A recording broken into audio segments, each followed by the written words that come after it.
voy cediendo micrófono, las que voy habilitando a cada uno. Te sigo a vos, que, entonces. sí.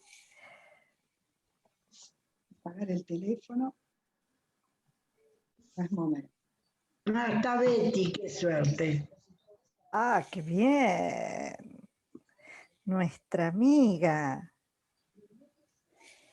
Bueno, yo hasta recién ingresando. ¡Ah, está Beatriz!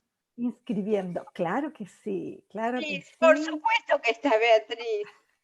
¿Dónde? ¿Estás en Canadá o estás en Buenos Aires? Estoy en Buenos Aires, a 10 minutos de tu casa, Luquini. Como tenés todo esto puesto, pensé que estabas en Canadá. Lo que pasa es que el micrófono de mi computadora, pum, sonó hace un tiempo, entonces. Bueno, entonces, vamos a darles la bienvenida a todos nuestros amigos que nos acompañan en sala al inicio de la quinta región de nuestro programa de articulación, educación, producción para el desarrollo local. Con este programa que hemos iniciado hace exactamente un año, hemos recorrido virtualmente Canadá desde sus diferentes regiones. Recordarán ustedes que comenzamos por la región de las praderas, nos dirigimos al oeste, estuvimos en la Columbia Británica, nos fuimos por los territorios del norte, luego por las provincias atlánticas y ahora nos encontramos en el corazón de Canadá. Es decir, nos encontramos en las provincias de Ontario y Quebec. En estas provincias vamos a tener una serie de charlas con expertos para poder identificar, distinguir, como hicimos en las otras regiones, los patrones sociales, productivos, culturales, educativos que caracterizan a estas regiones y con la intención, la idea de pensar futuras articulaciones con nuestra Argentina. Les damos a todos entonces la bienvenida a este nuevo encuentro que inicia la región 5 de nuestro programa. Como siempre, recordarles que este programa se encuentra organizado con el Vicerrectorado de la Universidad Nacional de Rosario, por eso tenemos a nuestro vicerrector Darío Macía, quien siempre nos acompaña, quien siempre nos hace las aperturas de nuestras charlas. También contamos, por supuesto, con la presencia y toda la colaboración de Olga Corna, que es la presidenta de ASAEC, y también contamos con toda la asistencia técnica, tecnológica de nuestro brazo hospedador fundamental, indispensable para que estos encuentros se puedan realizar, que es Sofía. Gracias a ella, y ella nos va guiando y nos va asistiendo en todo lo que fuera necesario resolver. Contarles que hoy tenemos la suerte, la grata, como otras veces, la grata noticia de decirles que nos acompaña en sala nuestra amiga Beatriz Ventura, porque en esta región nos van a acompañar muchos de los que integran la comunidad de ASAEC. Ustedes van a ir conociendo a los otros integrantes de ASAEC, a quienes fueron presidentes de esta organización en otros momentos. Bueno, y sin más, le pedimos a nuestro vicerrector que dé inicio a esta jornada. Adelante, Darío. Bueno, muchísimas gracias, Vivi.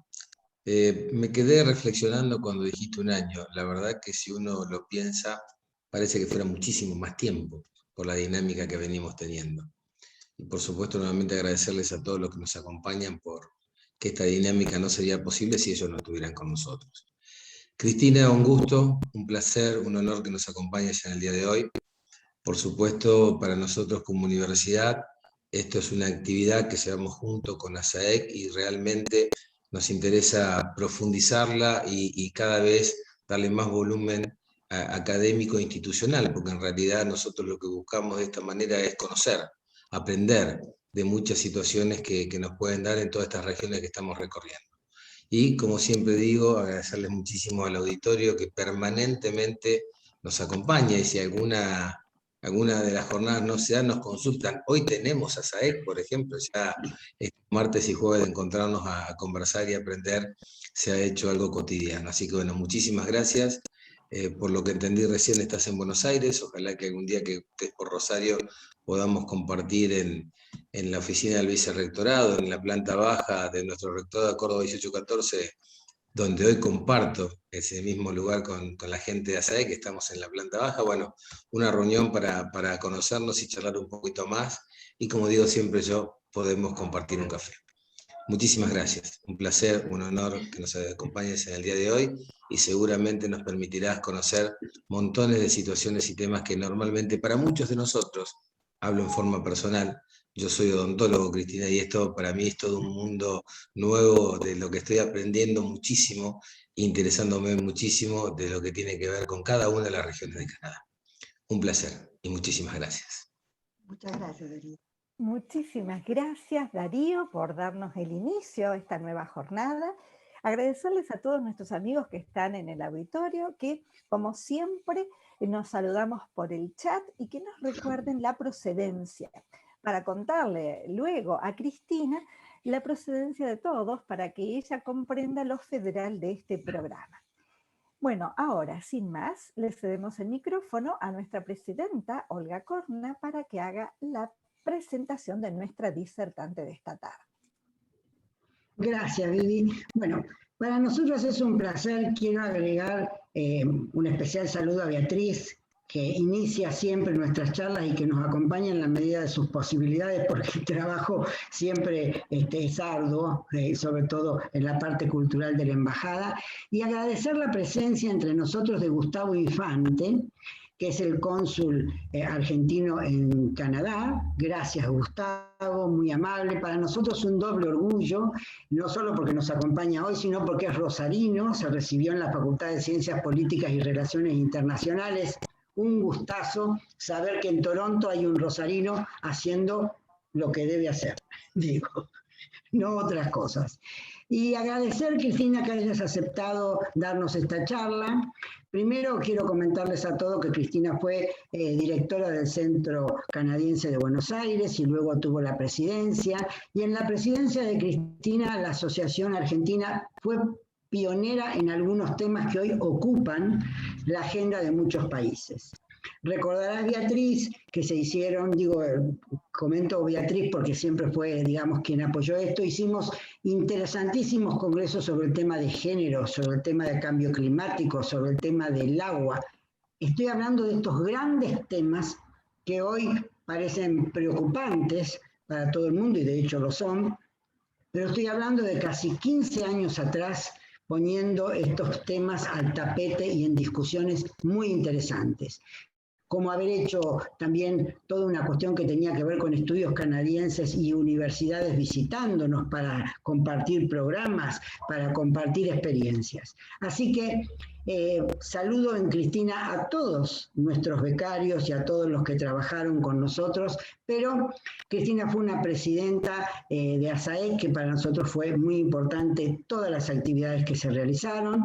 Es socióloga de la Universidad de Buenos Aires, tiene un máster en Ciencias Sociales de Flaxo, fue doctora en Ciencias Políticas por la Universidad de El Salvador, becaria canadiense y, como ya mencioné, past president, nos gusta decir a nosotros, de ASAEC, no por nominar en inglés, sino porque ser un ex parece una cuestión de no pertenecer. Y cuando uno pasa por una institución, en realidad deja huella, y esa huella, la institución persiste, otro ocupa en su lugar, pero allí están. Esta es una idea que Beatriz ha defendido mucho, como la noción de los Illuminati, aquellos alumnis o aquellos que han dado tantos elementos interesantes en este compartir Canadá y Argentina. El tema de hoy, que es muy interesante y para la cual convocamos a Cristina, tenía que ver con, o tiene que ver con las estrategias de desarrollo, industria y Estado en Canadá en un periodo puntual. Digo en un periodo puntual porque a veces este tipo de análisis permiten luego reconocer para qué lado cada uno de estos países comparados tomó su dirección y creció, no creció o efectivamente se estancó en algunos puntos. El análisis que Cristina hace en este libro es importante porque es la historia canadiense entre dos guerras mundiales. Y esto es sumamente importante para todo el desarrollo de los países, ¿no? En este libro la autora pone su foco en el periodo de industrialización realizada en el país del norte con una combinación de iniciativas empresarias y estrategias gubernativas claramente orientadas a determinar o a generar el crecimiento en la producción. No quiero exponer más sobre el texto porque la charla es sumamente interesante, el libro de Cristina es sumamente interesante, pertenece a nuestras bibliotecas, digamos, en algún momento ASAEC tuvo una biblioteca sumamente prolífica, que fue la Biblioteca Norte-Sur. Está aquí María Inés Fernández, que también en el tema de género participaron en uno de esos textos, y va a ser también una compañera nuestra en alguna de las charlas. Gracias, Cristina, por haber aceptado esta invitación. Para nosotros un lujo tenerte y escucharte va a ser otra maravillosa experiencia. Muchísimas gracias. Muchísimas gracias, Olga. Y ahora sí, le cedemos el micrófono a Cristina para que haga la disertación de esta tarde. Les recordamos que vamos a apagar las cámaras y los micrófonos para destinar mayor ancho de banda a la conferencia. Pero todas las consultas, las reflexiones, todo lo que queramos ir diciendo para luego entrar en conversación con Cristina, lo vamos a hacer a través del chat. Bueno, Cristina, adelante. Bueno, muchas gracias. Yo voy a seguir tus instrucciones. Primero, bueno, quería agradecerles la invitación a Olga, a vos, al grupo de la SAEC de Rosario, bueno, a las autoridades canadienses que están participando, bueno, y a todos los que tienen interés un poco en escuchar el tema, básicamente, es el desarrollo, es decir, las estrategias utilizadas por los industriales canadienses entre 1919 y 1939, o sea, en la entreguerra, o sea, del 20 al 40, básicamente. Yo cursé la facultad en Filosofía y Letras de la UBA en los años, fines de los años 60, inicio del 70, y en esa época estaba, yo diría, de moda, o la discusión académica se centraba en los problemas del desarrollo. Básicamente éramos un país subdesarrollado y era la discusión. Y el tema central era el papel de la industria como motor del famoso despegue que nosotros no realizamos y estábamos en discusión.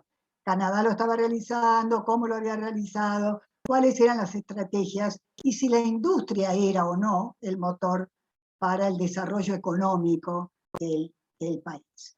Se aceptaba en esa época, comúnmente, incluso creo que todavía ahora, que Canadá y Argentina eran países relativamente similares. Teníamos gran cantidad de tierras vírgenes, una inmigración importante, algunos indicadores de bienestar, como el ingreso per cápita y un coche cada 8 habitantes, eso más o menos alrededor de 1920. Y la pregunta era, ¿por qué Canadá había realizado el despegue y la Argentina no? Esa siempre fue el trasfondo, digamos, la pregunta que orientaba muchos de este trabajo, no es exactamente comparativo, pero sirvió para hacer muchos trabajos comparativos. Muchos otros papers y otros trabajos de muchas otras personas necesitan este tipo de estudios concretos y con datos, etcétera, para poder luego hacer el trabajo comparativo con los mismos datos, datos equivalentes de la Argentina. Para comenzar a estudiar el problema, bueno, me resultó necesario, obviamente, conocer el desarrollo económico canadiense y cuál había sido la participación de los diferentes actores sociales en la definición del mismo, y especialmente me interesó, obviamente, el sector industrial. Particularmente, dentro del sector industrial, me interesó el rol que jugaron los empresarios manufactureros en la elección del modelo industrial en este periodo, como les dije, del 19 al 39. ¿Por qué? Porque ahí fue cuando se sentaron los patrones estructurales del futuro desarrollo de su economía, por lo menos hasta la Segunda Guerra Mundial. La situación después cambia, pero en principio fue la instalación de un modelo y que a Canadá le dio un muy buen resultado porque el desarrollo económico canadiense en esa época fue exuberante. En este periodo, el modelo de desarrollo elegido por las autoridades, impulsado por los industriales, es un proyecto de industrialización por sustitución de importaciones. Es relativamente similar al que se aplicaría posteriormente en los países subdesarrollados.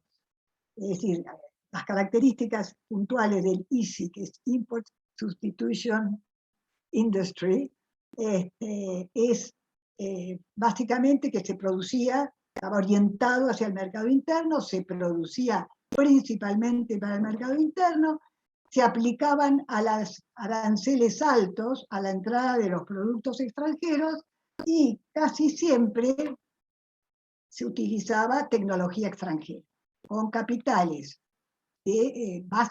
fundamentalmente de Estados Unidos. Este tipo de estrategia, la de sustitución de importaciones, orientación hacia el mercado interno, etc., la podemos rastrear casi hasta el surgimiento del Estado canadiense.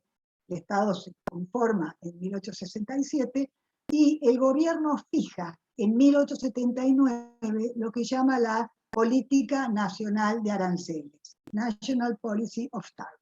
Esto fue central, fue impulsada por los industriales manufactureros, estamos hablando de ese momento, cuyo interés en ese momento histórico, que se estaba conformando la confederación, la conformación del país, era fortalecer, necesitaban fortalecer el mercado interno.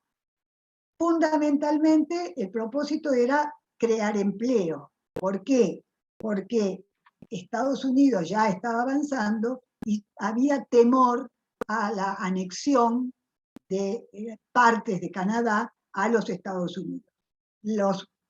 La población canadiense, que era menor y no era tan importante, miraba hacia el sur, buscando sobre todo oportunidades de trabajo. Entonces, lo que vamos a hacer es, a lo largo de este trabajo, vemos que la continuidad de esta política se originó, digamos, en 1897, que está orientada y se mantiene orientada hacia el mercado interno.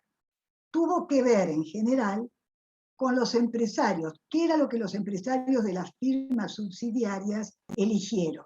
¿Por qué? Porque eran, dijimos recién, inversiones de las empresas norteamericanas o compraban acciones de empresas canadienses, o directamente empresas sucursales de empresas norteamericanas. Esto era, digamos, la inversión que realizaban estaba realizada aprovechando, digamos, la ubicación de Canadá dentro del Imperio Británico. Por eso situamos nosotros la emergencia de la CMA, que es la Canadian Manufacturers Association, es, para decirlo simple, es como la UIA de Canadá. Lo ubicamos como grupo de presión que se inicia prácticamente con el comienzo del Estado canadiense. La Asociación Canadiense, la CMA, se inicia un poco más tarde, pero tuvo distintas vaivenes hasta que se conforma como la que fue posterior. Los empresarios solicitaban permanentemente la acción del gobierno para fijar aranceles altos, para evitar las bajadas de precios y para modificar la estructura tributaria, que era lo que a ellos les interesaba, para obtener, obviamente, maximizar sus ganancias. Y la CMA era el vehículo para obtener esos beneficios o esas políticas públicas que debía dar el Estado. En la posguerra obtuvieron del Reino Unido, no nos olvidemos que Canadá todavía en ese momento era uno de los dominios blancos, los dominios del Imperio Británico, obtuvieron del Reino Unido la preferencia, lo que ya se llamó la preferencia imperial. La corona promueve en este momento el libre comercio dentro de los países del Commonwealth. Cuando yo hablaba de Imperio Británico, digamos, la comunidad británica de naciones, es el Commonwealth, que tenían, todos los países tenían forma defensiva y para defender sus propios mercados internos, aranceles para la compra de elementos, digamos, objetos o bienes del exterior. Entonces, al promover desde Gran Bretaña, yo digo Inglaterra, pero en realidad siempre es Gran Bretaña, la posibilidad de comerciar libremente, significaba que no iba a haber aranceles a la entrada de los productos hechos en Canadá en los países de los dominios. Sobre todo Australia, Nueva Zelanda, Sudáfrica, países que incluso países con menores recursos, pero cuyas clases dominantes o clases altas eran consumidores de este tipo de productos. Básicamente invirtieron en temas de electricidad, empresas químicas y automotores. Dentro de todo lo que sea automotores, esto aparece acá, perdón. Dentro de los automotores, el automóvil fue uno de los vehículos más exportados, digamos, producidos en Canadá o producidos en Estados Unidos o tipo ensamble. Bueno, las plantas subsidiarias de Estados Unidos promovieron este tipo de modelo industrial, obviamente para poder penetrar en los mercados del Imperio Británico y competir con mejores precios. O sea, todos los otros países tenían aranceles y los productos canadienses no, o por lo tanto menores. Porque todos los países siempre al principio, sobre todo de esta época, tuvieron, digamos, no tenían producción, entonces necesitaban los productos. Posteriormente, los países van intentando hacer sus propios desarrollos de la industria sustitutiva, por lo tanto van coartando, digamos, la entrada de los productos de todo el mundo, pero también de los canadienses. O sea, empezaron a poner también ciertos aranceles, pero eso fue más adelante. Bueno, ya vemos que desde su origen, desde su origen, los industriales canadienses, pero también continuando en estos años, los industriales canadienses lograron sus objetivos de mantener el mercado interno protegido y favorecer la entrada de capitales de Estados Unidos. La compra de acciones por parte de Estados Unidos o directamente, como dije antes, la entrada de una sucursal de las empresas estadounidenses. Por supuesto, digamos, la elección de esta estrategia se realiza dentro de condicionantes estructurales, dentro de una situación particular, que son los recursos naturales, que Canadá tenía mucho, en ese momento además un gran exportador de materias primas, se llamaba la panera del mundo, sobre todo el trigo, y después la cercanía con Estados Unidos, que le permitió esta situación, y las instituciones políticas heredadas de Gran Bretaña. Vamos a ver después cómo el lobby y todo lo que han hecho los industriales pudieron hacerlo porque tenían las instituciones que lo permitían, que así lo autorizaban, y obviamente su posición dentro del Commonwealth, que es lo que estaban más interesados los industriales. Pero nosotros también, aparte de estas condicionantes estructurales, están los factores sociopolíticos intervinientes, que es a lo que nosotros nos vamos a dedicar a estudiar, que influyeron, digamos. Yo quería averiguar cuáles eran estos factores, a eso me dediqué a estudiar, influyeron en la elección de esta estrategia. Por lo tanto, vamos a estudiar.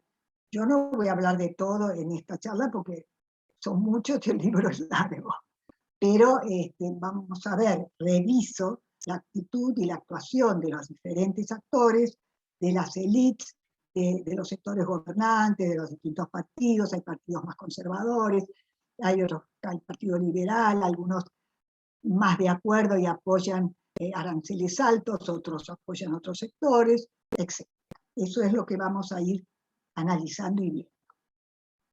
La idea era investigar un modelo de desarrollo que impulsaron los industriales canadienses, en concreto, para lo cual, digamos, revisamos su participación y su relación con los otros grupos económicos y sociales. Y también, en ese proceso, cuál fue la actitud, el comportamiento, papel desempeñado por el Estado. Yo elegí estudiar a los industriales manufactureros a través de la organización que los nucleaba. ¿Sí? Esto es producto de una investigación. Yo necesitaba ver, bueno, cómo los ubico, en qué, cuáles son las fuentes que tomo. Entonces, voy a tomar específicamente el estudio de la CMA. La CMA es una asociación profesional, apolítica, sin fines de lucro y financiada por sus miembros. Esto es una definición, y su objetivo, que lo voy a leer, es lograr la industrialización del país, enfatizando el empleo de canadienses y el máximo uso posible de materiales nacionales, como asimismo la promoción de las exportaciones. Básicamente su preocupación era entonces la venta dentro de sus productos, producción y venta hacia el mercado interno, y la entrada a través de la entrada de los capitales extranjeros, fundamentalmente norteamericanos. Este trabajo afirma, sería prácticamente nuestra hipótesis, que el sector de los industriales canadienses y su articulación en una corporación poderosa e influyente es un factor importante para comprender la peculiaridad del desarrollo económico de Canadá en esos años, obvio, y por eso me dediqué a estudiar dos fuentes que fueron las más importantes que relevamos en Canadá: las actas de la CMA, de 19 al 39, y en detalle también el Industrial Canada, que era el periódico de la CMA. Representaba directamente un periódico que ellos publicaban, valga la redundancia. En ambas, lo que intenté rastrear son las estrategias que se plantearon para convencer a la sociedad, que era la que después iba a convencer al gobierno, y ellos también iban a influir en el gobierno, o sea, influir a la sociedad para que hagan lobby, influyan sobre el gobierno. Y además su propia influencia dentro del gobierno, su propio lobby, digamos, para que implementen las medidas solicitadas, que son estas que ya les repito, y además tenían que vencer, para poder aprobar esta medida, tenían que vencer las propuestas de otros sectores, algunos más poderosos, otros menos. Un grupo poderoso eran los agricultores. También estaban algunos industriales exportadores, pequeños, pero que estaban desarrollando productos de punta para exportar, como maquinaria agrícola, Massey Ferguson, todas esas marcas, y también tenían que lograr convencer, incorporar a sus peticiones a los obreros y a los sindicatos, que no era demasiado importante todavía. Bueno, evidentemente esas propuestas, esas estrategias fueron exitosas, y lo que nosotros decimos es que mucho que ver tuvo la CMA y el papel que jugó como grupo de presión. Ellos, la idea es, digamos, una vez que está planteada la hipótesis, pasé a analizar la organización y el funcionamiento de la CMA, o sea, cuáles eran los problemas que se le planteaban y las relaciones con los otros sectores y las estrategias empleadas. muchos fueron los problemas que tuvo la CMA en esta época, sobre todo al principio, después fue andando un poco más acetadamente. Un problema era la heterogeneidad de sus miembros. Eso dificultaba, obviamente, la articulación de los diferentes intereses, porque si teníamos sectores que pugnaban por, sobre todo el tema de los aranceles altos, y otros que no les convenían los aranceles altos, como ser los sectores de los agricultores, agrícolas ganaderos, digamos, obviamente iba a haber ahí una colisión en la CMA. Entonces analizo los problemas y cuál fue la estrategia, qué soluciones se daban para resolver cada uno de ellos. Con este tema lo que hicieron fue poner requisitos más estrictos de entrada para evitar que socios que tuvieran intereses contrapuestos a estas peticiones, digamos, que necesitaban los industriales, no entraran, no participaran, sino que fueran a otras reuniones. Entonces, esa fue digamos, la solución, la estrategia para ese. Con respecto a la ubicación geográfica, ese también fue un problema que se plantearon. ¿Por qué? Porque las nuevas industrias estaban a mayor distancia de la sede de Toronto, porque tanto Ontario como Quebec fueron los dos estados originales y más industrializados que comenzaron estos proyectos. Después, ¿qué pasó? La gente de la costa oeste, por ejemplo, de British Columbia, se quejaban, digamos, porque no podían usar los servicios, sobre todo de asesoramiento legal y técnico, que brindaba la CMA, que parece que eran muy utilizados y eran muy importantes para la gente. Bueno, se quejaban por la distancia, las comunicaciones, el tiempo que les llevaba, la burocracia. Entonces, para ese tema específicamente, digamos, se creó una oficina en Vancouver. Y además se hicieron otras modificaciones en la CMA para 1919, que, digamos, ahora vamos a ver un poco la importancia. Hubo como una reestructuración, digamos, del funcionamiento. Otra de las dificultades que tenían que enfrentar fue la cuestión obrera, como se llamaba, la cuestión obrera. Por un lado, no podían confrontar directamente con los obreros, porque los necesitaban su apoyo para el tema de los aranceles. Tenían, los problemas básicamente eran las huelgas. Después de la Segunda Guerra, este tema lo dejan en manos de agrupaciones sectoriales de primer grado. Eso descomprime, digamos, las reuniones generales en Toronto. También debemos reconocer que había una preocupación en el gobierno por temas sociales, digamos, por temas de vivienda, seguros de salud, la pensión para ancianos, también sobre el salario mínimo de las mujeres y los niños, pero esto se llamó como el movimiento benefactor de fábricas, que eran aceptados, a veces más a regañadientes que otras, por los industriales. Ahora, los industriales claramente se oponían a que el Estado fije salarios mínimos, a la limitación de la jornada laboral, que en ese momento estaban pidiendo las 9 horas de trabajo, sobre todo a la sindicalización. Tenían un discurso absolutamente antisindical. Es el mismo discurso que estaba en todos lados, que estaban los Knights of Labor, que eran los caballeros del trabajo, que eran muy populares, un sindicato muy popular en Estados Unidos, que estaba llegando a Canadá, y los argumentos eran que no eran canadienses, que no comprendían la situación de Canadá, que perturbaban la relación entre el capital y el trabajo, entre los patrones y los trabajadores, que nunca había sido tan conflictiva, etc. Se oponían totalmente a ese tipo de sindicalización.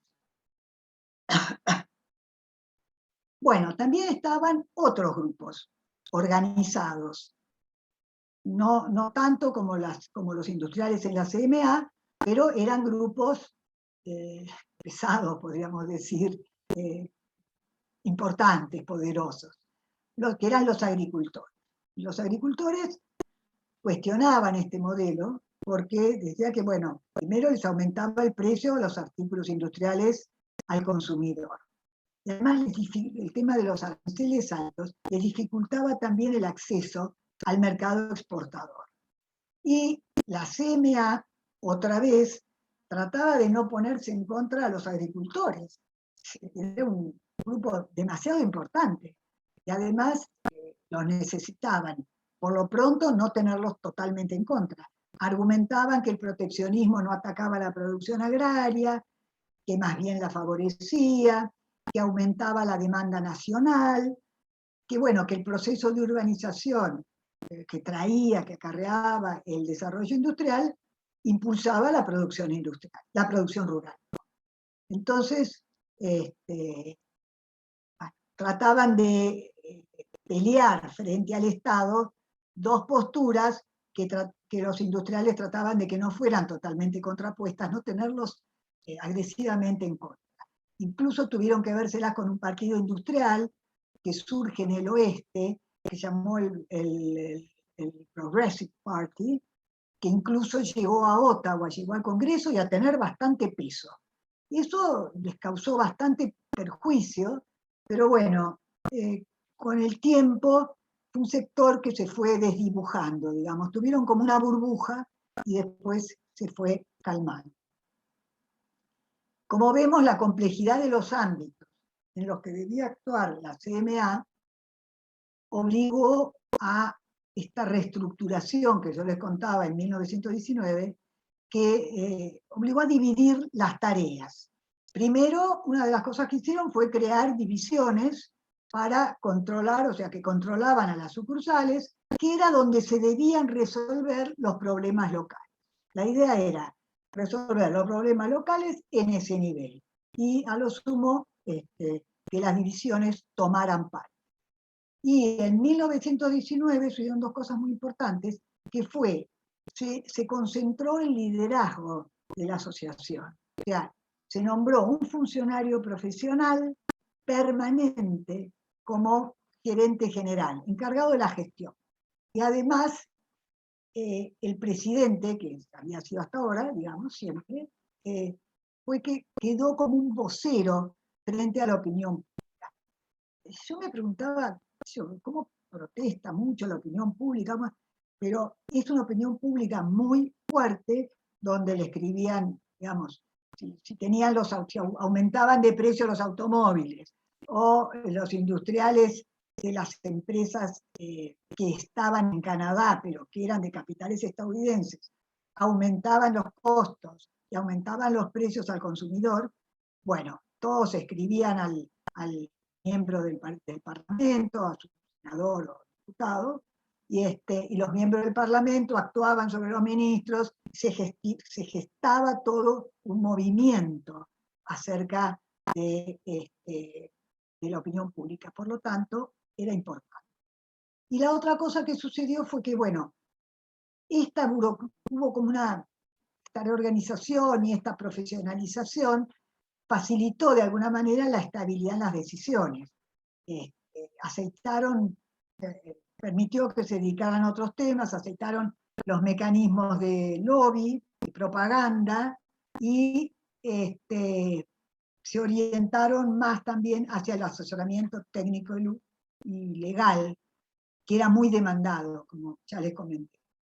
Se creó también un comité parlamentario para un lobby general y un lobista profesional en Ottawa.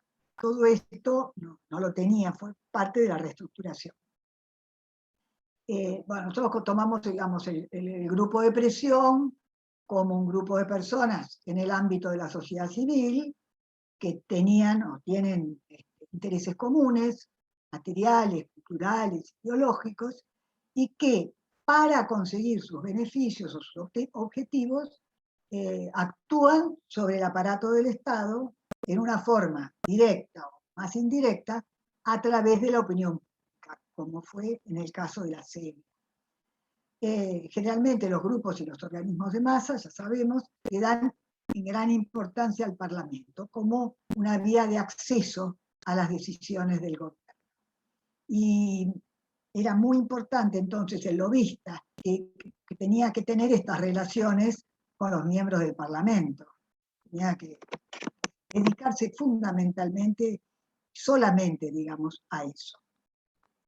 Acá viene la importancia de la herencia de las tradiciones británicas, porque en la tradición británica, aceptada y utilizada también por la canadiense, se acepta que los miembros del Parlamento defiendan intereses particulares, siempre y cuando deben declarar. O sea, en la medida en que declaren que tienen un vínculo con las empresas que están producto de lo que están defendiendo, pueden hacerlo. Y en la CMA, era una práctica habitual que su lobista en Ottawa tuviera esos contactos. Y digamos que también las comisiones parlamentarias que los escucharan, porque esta era otra de las herencias. Existían en el Parlamento comisiones parlamentarias, comisiones, que consultaban a las entidades importantes, o sea, las organizaciones sobre las cuales iban a incidir, cuestiones controvertidas. O sea, eran llamados, escuchados y atendidos generalmente, y bueno, sufrirían digamos, la presión de las organizaciones. La actividad más permanente y más efectiva de la CMA fue el accionar sobre la opinión pública para que persuadir a los miembros del Parlamento y al gabinete de ministros que satisfagan los pedidos, sobre todo a través, obviamente, de las políticas de Estado. Todo lo que sea aumento de impuestos, aranceles, etcétera, son dictadas, obviamente, por el Estado.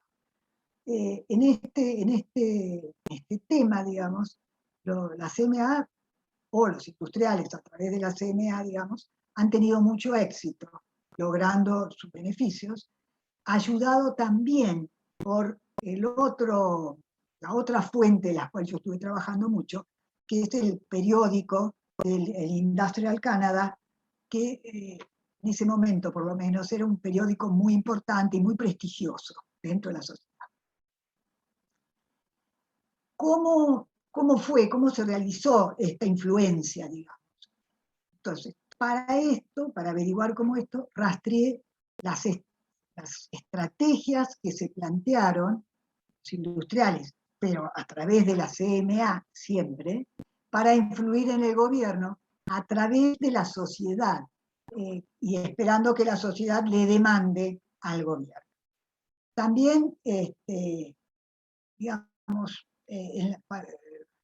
las influencias, digamos, fusionaban elementos racionales, o sea, los eslogans, los artículos, las solicitudes, fusionaban elementos racionales con apelaciones emocionales, sobre todo. Hacia el gobierno, básicamente tenían un discurso racional, las comunicaciones eran de carácter técnico y pragmático.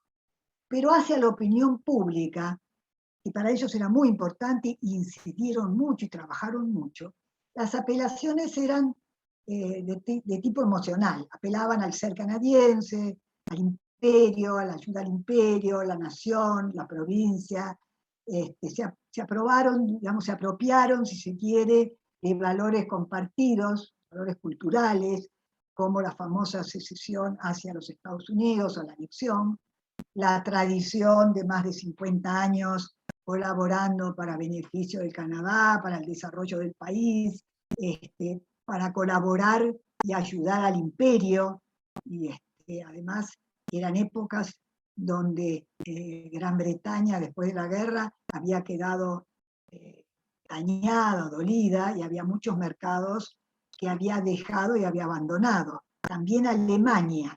Entonces, bueno, se planteaban, digamos, reemplazar a esos países en la producción de los artículos que proveían. Sobre todo, también estaba cambiando el gusto por los artículos la producción estaba virando más de la que tenía Gran Bretaña hacia la estadounidense. Y estos productos, obviamente, que además eran de sucursales estadounidenses en gran caso, eran muy apreciados, digamos, estaban como de moda en ese momento. La política del mercado interno, en realidad, permite satisfacer a la dirigencia, a los intereses también de la dirigencia política. ¿Por qué?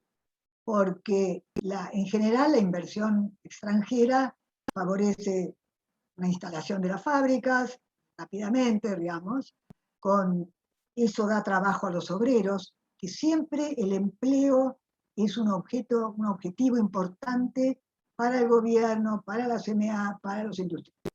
Y además, bueno, trabajo permite obviamente salarios y mayor consumo. En una democracia, digamos, cuanto mayor es el empleo, esto favorece la benevolencia, digamos, de los votantes. O sea, logra que la sociedad o que la gente los pone contentos, digamos.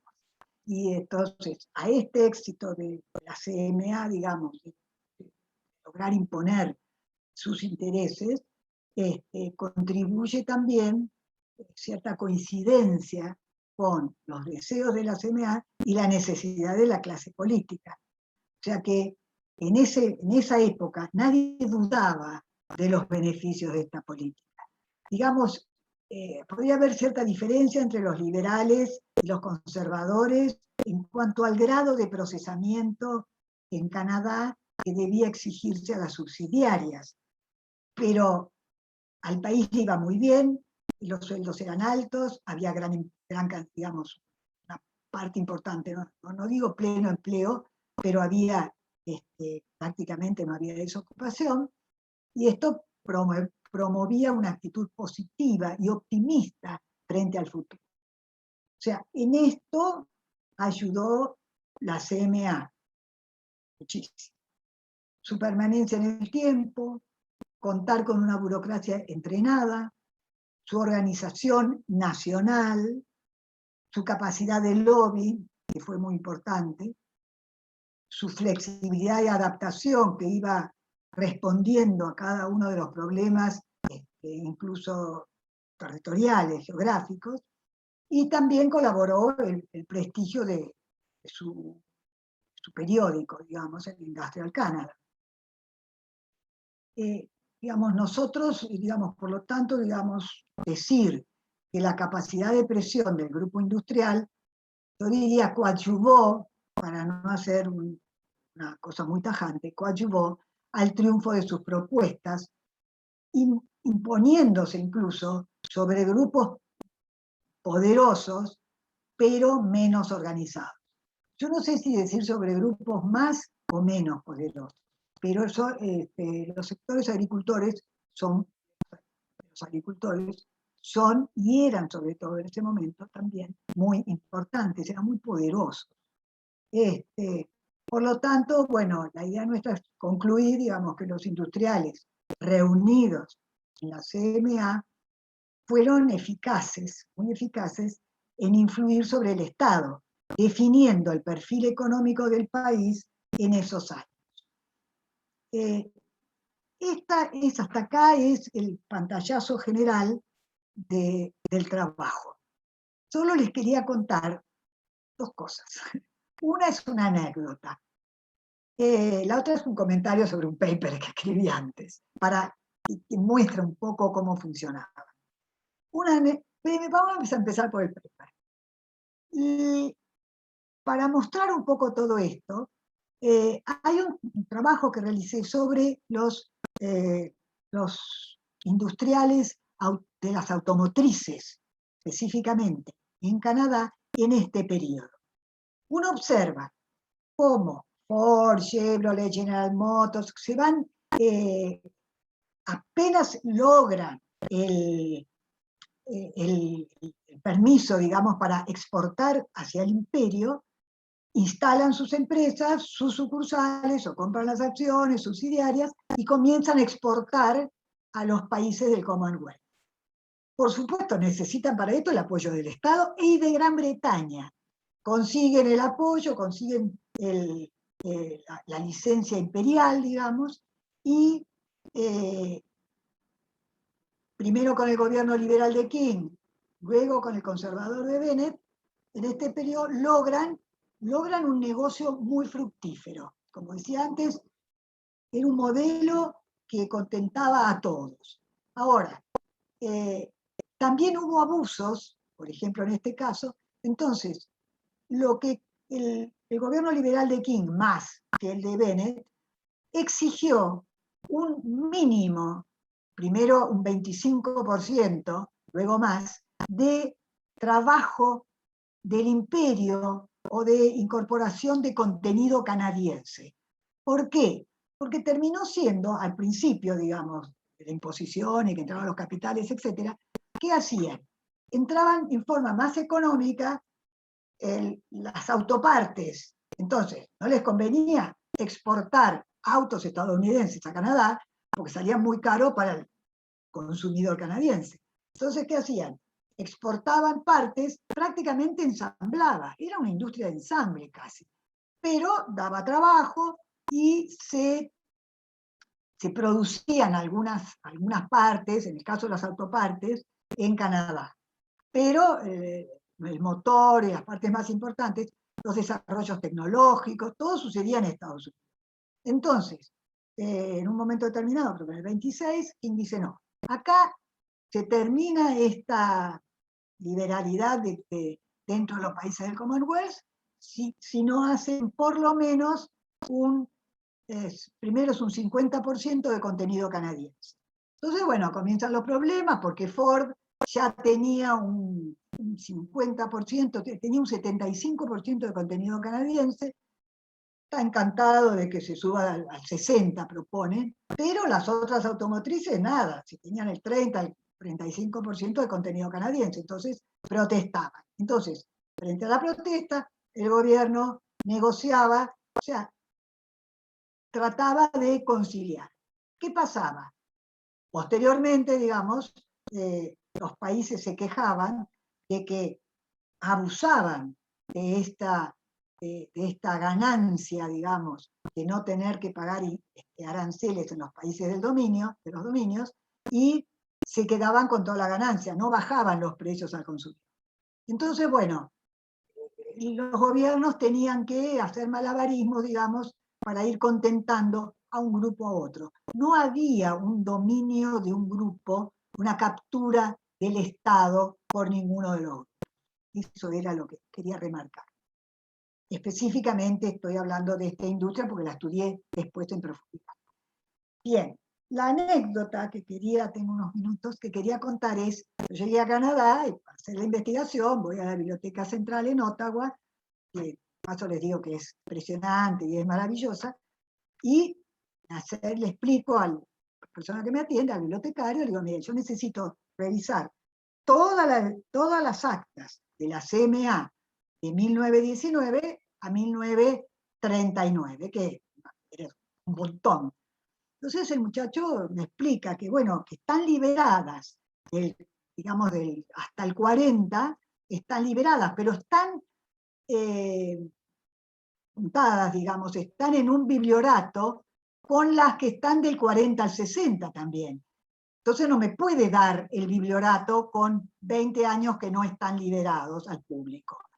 Yo casi me infarto y digo, mire, yo no tengo tiempo para, yo no sé, ¿qué podemos hacer? Si se puede hacer una excepción. No, me dice, no hay ningún problema. Mañana a la mañana usted viene a la biblioteca y va a tener su bibliorato del 19 al 39, hasta el 40, que están liberados, preparados sobre el escritorio. Yo no lo podía creer. ¿Qué hubiera pasado en la Argentina? O te hacen la gauchada, total, igual no te sirve, del 40 al 60 no lo voy a usar, y te lo dan, o no, te dicen, bueno, lo vamos a despegar, venga dentro de 15 días que se lo van a dar. Bueno, solo era una anécdota que quería contar que me pareció muy linda, muy interesante, y bueno, es una forma de reconocer, ¿no?, los valores también canadienses. Bueno, no sé si Viviana reaparece.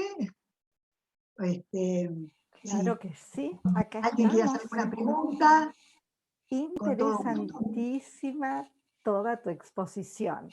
Y además de decirte claro que sí, tuviste tu bibliorato con todos los documentos que necesitabas, ¿no es cierto? No sabés la cantidad de peso extra que traje, porque No. no tuve más tiempo que para fotocopiar. Yo leía y siempre que veía los temas que me interesaban, los marcaba. Después a la noche había que ir a fotocopiar todo, para lo cual había que juntar monedas.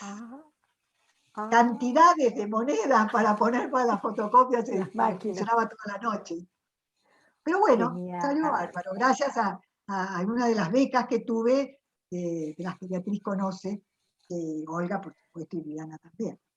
Perfecto, del gobierno Si alguno canadiense. ¿Querés preguntar algo? Si tienen alguna aclaración o algo. Sí, sí, acá estamos pendientes. Si quieren comentar en el chat alguna reflexión o bien hacer alguna consulta para que nuestra amiga Cristina pueda ampliar lo que nos estuvo comentando, que fue hermoso. La verdad que estábamos todos, creo, metidos en tu relato y escuchando y viendo en parte lo Traté de que entrara todo, por ahí un poco Sí, acelerada a veces, perfecto. pero No, bueno. no, excelente. El tratamiento del tiempo, excelente, muy puntual. Bueno, ¿hay alguien que quiera hacer una consulta? Bueno, fue todo muy claro entonces. Hermoso. Mira, hay 43 personas en el auditorio que estuvimos más que atentos a todo lo que vos comentaste. Así que la verdad fue maravilloso, Cristina. Bueno, muchísimas A ver, gracias. no, a vos. Olguet, a ver, una reflexión Acá hay final. un comentario de Guillermo Bracamonte que No lo vi. comenta que tiene tu libro en su biblioteca y destaca, digamos, la charla de la que él tiene conocimiento obviamente temático, ¿sí? Pero destaca que tiene tu libro. Y nada, bueno, comentarte solo eso, porque en realidad todo el mundo ha estado como nosotros, ¿no? Impactados, la verdad que interesantísimo, sobre todo por este mecanismo de cómo se organizaron las, digamos, esta cuestión de Los autoparte. industriales, los intereses, sí. Sí, los industriales y los agricultores, esta división fantástica entre agricultores e industriales, ¿no? Me parece muy interesante el relato como para entender, digamos, otras dinámicas, ¿no? Esta cuestión de la opinión pública, del reclamo, de cómo se construían, son todas cosas interesantes desde la perspectiva de tener en cuenta el desarrollo luego, ¿no? Así que la verdad que bárbaro. Quería comentar lo de Guillermo, porque Guillermo también va a ser uno de nuestros expositores en algún momento, y entonces, bueno, vos das inicio con Perfecto. esto. Y fíjate que también está María Inés Fernández, que también tiene Sí, tu libro, Cristina, y que te está sí. enviando un gran abrazo. Bueno, muchas gracias. Igualmente le devuelvo. Cristina, ya que te tengo ahí y que me inunda Toda la tuya. nostalgia. Me inunda la nostalgia. Me inunda la nostalgia por esos tiempos que teníamos el placer de contar con un programa de estudios canadienses que permitía, maravilloso, que duró más de 20 años y que nos permitió trabajar a un Trabajamos grupo mucho. muy focalizado durante más de 20 años. Y estaba pensando lo importante que era tener todos esos escalones posibles que partían de las becas, de las primeras investigaciones, que pasaban al segundo escalón de la investigación, que permitían trabajar en equipos, que permitían unir a grupos para que se efectuara el análisis comparativo. Y realmente, la verdad que uno extraña esos tiempos que permitieron incorporar tanto conocimiento bilateral. Y esto lo digo ahora que se cumplen o se festejan este año los 80 años de relaciones diplomáticas. Yo pienso que de esos 80 años, los últimos 30 años fueron años muy importantes en la acumulación de conocimientos, digamos, sólidos que ingresaban a las universidades y formaban parte de un currículum establecido que le solicitaba a los becarios que los cursos los dieran durante mínimamente 3 años, porque de esa manera se lograba una multiplicación de conocimiento verdaderamente importante. Y la verdad es que escuchándote y viendo la profundidad del análisis que nos estabas dando, realmente estaba pensando que se extrañan muchísimo esos tiempos, más allá de encantada de verte y agradecerte tantos años de trabajo que has hecho junto con nosotros en la embajada y que seguirás haciendo, porque yo te seguiré pidiendo. Bueno, te agradezco mucho, Beatriz. Efectivamente fueron años muy fructíferos y el intercambio canadiense, argentino-canadiense, pues yo creo que fue muy importante incluso para ambos lados, porque cantidad de profesionales argentinos, profesores, se relacionaron, mostraron, se interesaron y tuvieron buena respuesta por los académicos canadienses. Y se establecieron muchas relaciones y grupos de trabajo interdisciplinarios y de los dos países, ¿no? Muy lindo. Bueno, y muchas vinculaciones que todavía se sostiene, que podemos sostener. Todavía estamos. Sí, por supuesto. Contarte, Cristina, que nuestros amigos están maravillados con tu charla, los mejores comentarios, que ha sido tan clara que no hace falta pedirte más aclaraciones. Bueno, todos hablan de la excelencia de tu exposición. Marina, desde Santa Fe, dice que le resulta muy interesante la relación política entre Canadá y el Reino Unido y conocer cómo afecta a un territorio tan extenso como es el canadiense. Muy interesante el papel de la sociedad en cada momento. La verdad que maravilloso. Maravilloso contarte, Cristina, que tenemos nuestros amigos que están desde Rosario, la ciudad de Santa Fe, Chajarí, Entre Ríos, Córdoba, la Ciudad Autónoma de Buenos Aires, La Plata, Bransen, Cañada de Gómez, y bueno, y algunos que no identificaron la localidad, pero que están, por supuesto, tenemos amigos en Toronto, tenemos a Carolina Testa y tenemos al cónsul argentino en Toronto, Gustavo Infante, que está también en el auditorio. Así que bueno, la verdad, un placer. Bueno, muchísimas gracias, chicas. No, gracias muchísimas a todos, gracias a vos. Viviana, si me permitís Por supuesto, adelante. Cámara y micrófono. Perfecto. Bueno, muy amables. Brevemente, para agradecerles a ustedes la iniciativa y la oportunidad de darnos de participar en estas reuniones. Y siguiendo un poco el comentario, bueno, por supuesto, un agradecimiento muy sentido a Cristina Lucchini, cuyo libro también tengo, no conmigo ahora en Toronto, quedó en mi biblioteca en Buenos Aires, pero fue utilizado en su momento para trabajo con motivo de las relaciones bilaterales entre Argentina y Canadá, y por supuesto una contribución importante. Pero siguiendo con lo que también decía Beatriz Ventura, con respecto a las posibilidades de intercambio y de relación, yo creo que hoy, digamos, en su momento, la promoción de becas y la relación entre las instituciones educativas y a quienes todos tuvieran interés, por supuesto eso lo seguimos haciendo y también lo seguimos promocionando desde el consulado, desde la embajada y de distintas representaciones argentinas. Pero afortunadamente tenemos estos medios digitales hoy en día que nos permiten tener este tipo de interrelación y creo que es muy oportuno que lo sigamos aprovechando. Yo abuso de este espacio para ofrecerles a todos la colaboración y el contacto del consulado, porque bueno, tanto con las colegas en Rosario, como con Beatriz Ventura también en Canadá, ya nos conocemos y está establecido, pero con la misma confianza que ustedes están trabajando con sus colegas, también pueden hacerlo con nosotros aquí en el consulado. Y hago un comentario más siguiendo el que se hizo la mención sobre la relación de Canadá con el Reino Unido. Y yo creo que es muy importante en todo el periodo que estuvo tan claramente explicando Cristina, que también coincide con, y yo lo veo desde el punto de vista, siendo funcionario de la Cancillería, lo veo desde el punto de vista de las relaciones internacionales, coincide con todo el periodo de fortalecimiento de Canadá como una entidad distinta y independiente, por llamarlo así, quizás es una exageración, pero independiente dentro de lo que era en ese entonces el Imperio Británico.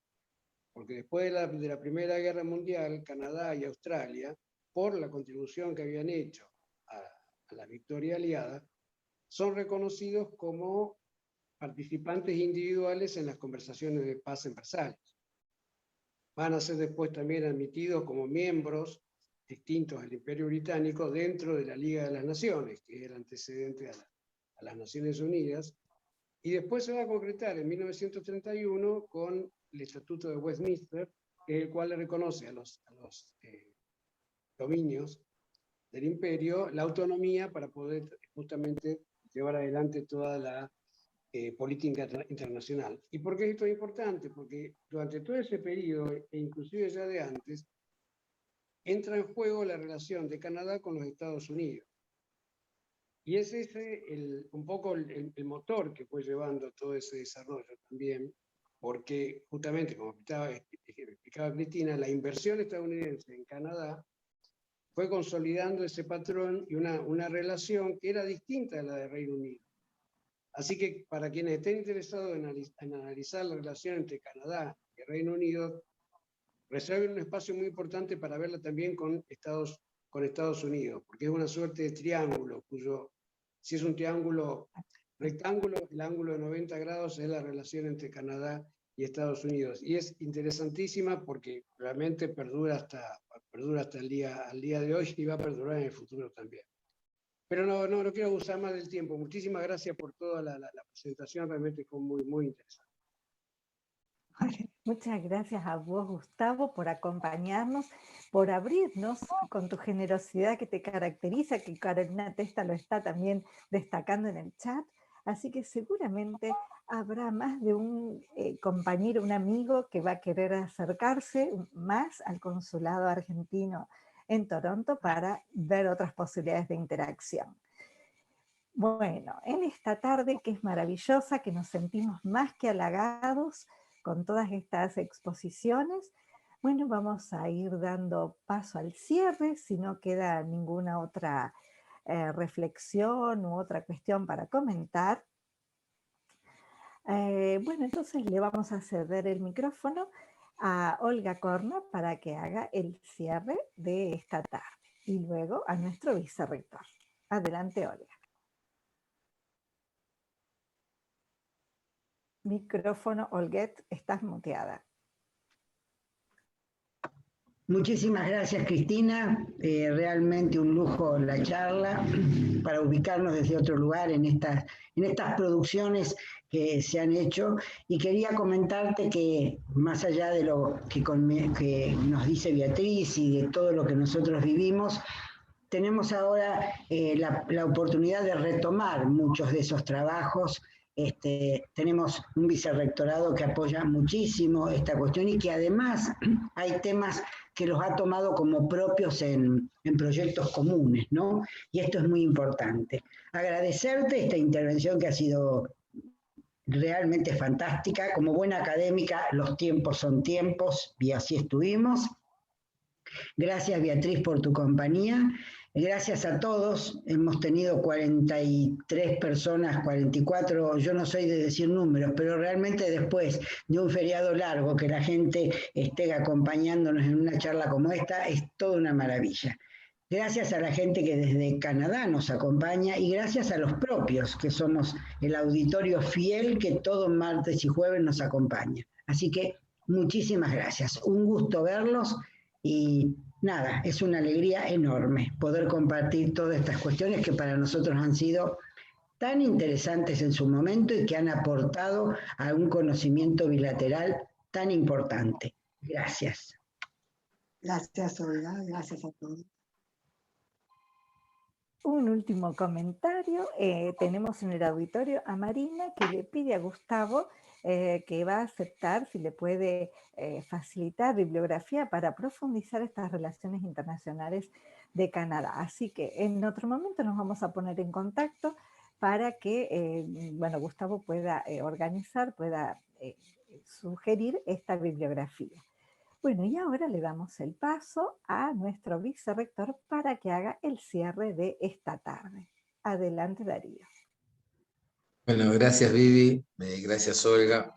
Bueno, Cristina, realmente ha sido un placer tenerte con nosotros, un gusto conocerte, muy agradecido por la actividad que desarrollamos hoy a la tarde. Bien lo marcaba Olga, ¿no? Después de un terrible feriado de 5 días, parece que no hubiéramos tenido pandemia, nos pudimos tomar 5 días más de relax, sin embargo el auditorio ha estado espléndido. Así que muchísimas, pero muchísimas gracias a todos.